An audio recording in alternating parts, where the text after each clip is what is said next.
Di gaya noong mga nakaraang traslasyon, ipuprosesyon ng nakalagay sa laminated tempered glass case ang imahe ng Poong Nazareno. Ipinasilip yan sa report ni Mariz Umali.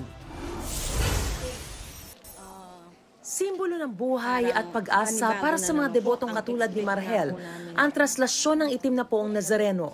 Sa panibago niyang paglakbay uli, parang panibagong yugto ng buhay, ganon, na pagkatapos ng unos. Sa lakas ng pananalig na matutupad ang kanilang mga hiling, maraming deboto ang buwis buhay na umaakyat sa andas para ipunas ang kanilang panyo sa poon.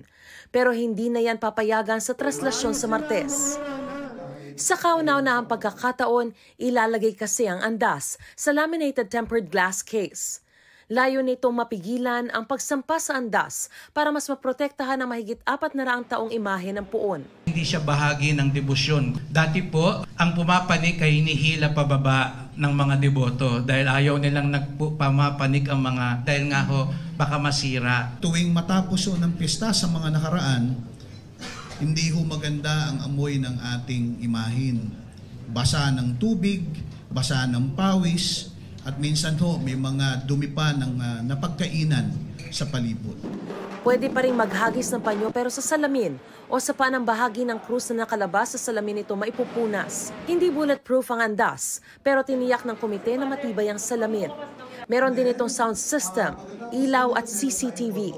Paalala ng pamunuan ng Quiapo Church at lokal na pamahalaan ng Maynila gawing banal, ligtas at maayos ang buong pagdiriwang ng pista ng itim na Poong Nazareno. Nagpaalala naman ng Manila LGU magsuot ng face mask at panatilihin ang social distancing sa misa at sa mismong prosesyon. Medyo tumataas po ang bilang ng mga nagkaka-COVID ngayon, although controlled naman po, para maiwasan po natin ang kahit anong klase ng surge. Sa mga daraanan ng traslasyon pati sa Luneta at paligid ng Quiapo Church, bawal ang tent, picnic mats, mga ambulant vendor at mag-overnight. Para tiyaking ligtas at malinis ang daraanan ng traslasyon, nagsagawa ng clearing operations ang MMDA sa Maynila. Pinaaspalto na rin ang mga ukaw-ukang kalsada para iwas disgrasya. Simula January 6 hanggang 9, ilalagay sa Code White Alert ang lahat ng ospital sa Metro Manila. Idineklara rin ng Malacanang na special non-working day sa lungsod ng Maynila ang January 9. Mariz Umali nagbabalita para sa GMA Integrated News. Mga kapuso, alamin ang State of the Nation. Mag-subscribe sa GMA Integrated News sa YouTube. Sa ating mga kapuso abroad, samahan niyo kami sa GMA Pinoy TV at sa www.gmanews.tv.